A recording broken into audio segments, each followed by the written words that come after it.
Psychologists estimate that the average person has over 6,000 thoughts a day, and research shows that 80% of them lean negative.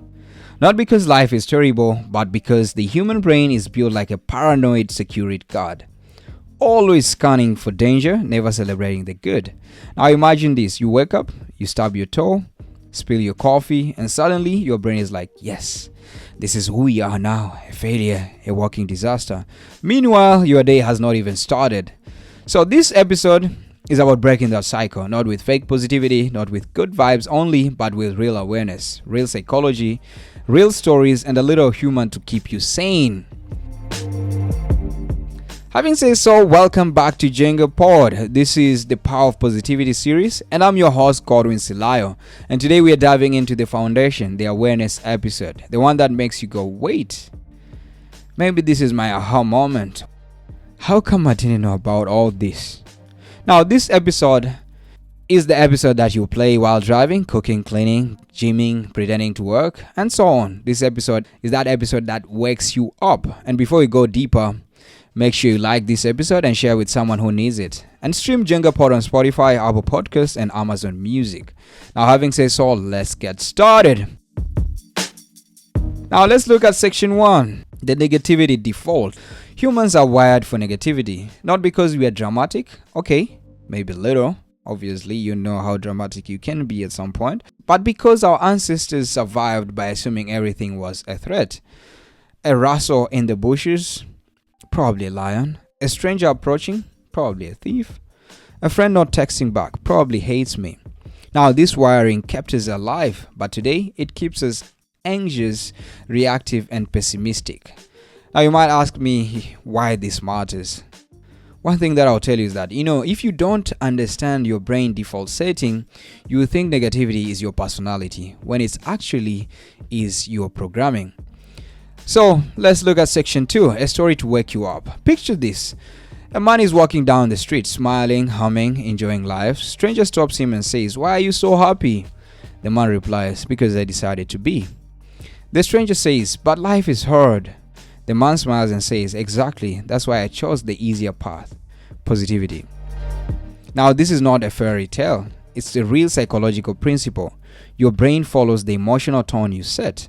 So if you start your day with negativity, your brain will look for more negativity. If you start with positivity, your brain will look for more positivity. Now, this can be likened to the phenomenon of seeing red cars. So the phenomenon of seeing red cars everywhere after being told to notice them is called the Bader-Meinhof phenomenon, or the frequency illusion. It occurs when a new item, a word, or object you recently learned about or focused on suddenly seems to appear everywhere, and it is caused by selective attention and confirmation bias. Now, how does this work? Now, this is a cognitive bias where your awareness of something increases, leading you to believe it's happening more frequently, even if it is not. So what happens? The brain filters millions of stimuli. Once you label something as important, like a red car in our instance, your brain starts focusing on it. So what are the components?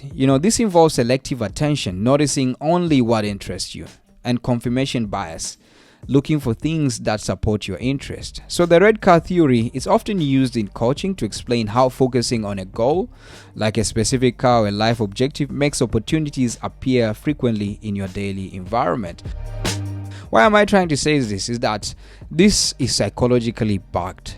That's how your brain works. So the very moment you begin to be more aware of what is happening, it helps you to start making changes. So picture your brain or your mind as a Google search bar.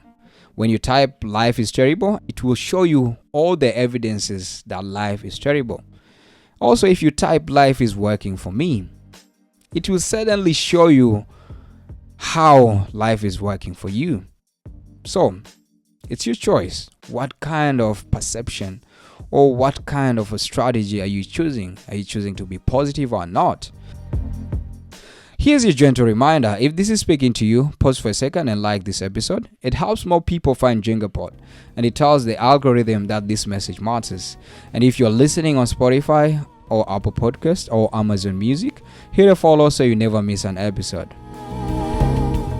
Awesome, let's keep going. Section 3. The psychology of positivity. Now, positivity is not pretending everything is perfect.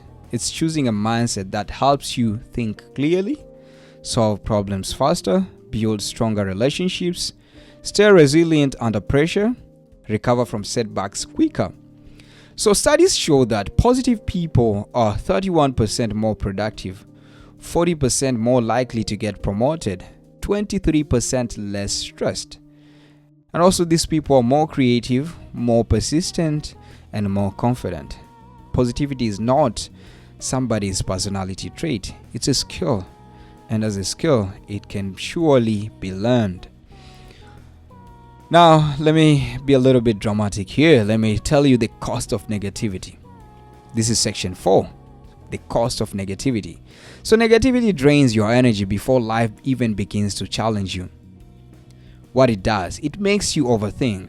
It makes you assume the worst. It makes you to take things personally. It can also make you miss opportunities. It can also make you push people away.